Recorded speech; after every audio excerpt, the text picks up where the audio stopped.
Today we're going to be repairing a Gizmo watch battery. Apparently nobody in town knows where to get these batteries, which it was very hard to find. And I had to get it directly from LG, and also how to even repair these. So the battery was $11 and the labor is $40. So if you guys know anybody who needs a new watch in one, or a new battery in one of these watches, we'd be glad to take care of it.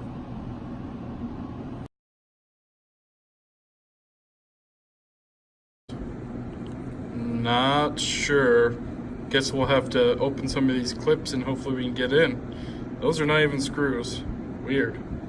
Still no visible screws. So, and this is probably about the same as this over here.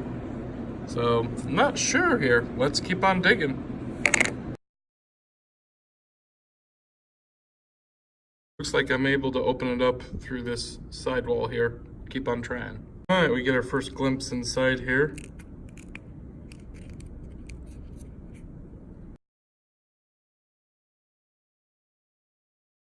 So now we just got to remove this battery here and put this other one in.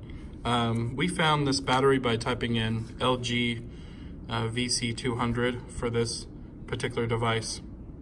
When getting into this device, I look like I broke this cable here to the battery.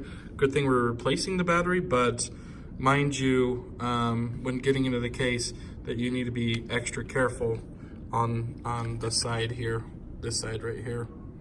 So if you flip it and look at it like this, it would be the left side. Okay, new battery in, and now I'm just going to snap this in according to these pins here. Just push it on. I'm assuming the new battery will come with some kind of life, and it does. Yay. It's not actually flickering, it's just because of the phone. It's recording the slow refresh rate on this poor thing. Anyways, thanks for watching, guys. If you liked it, please subscribe. I can't make calls while I'm separated from my holder. Oh. Please put me back into my holder. This thing's funny. Have a great one. Thanks for watching TWPD.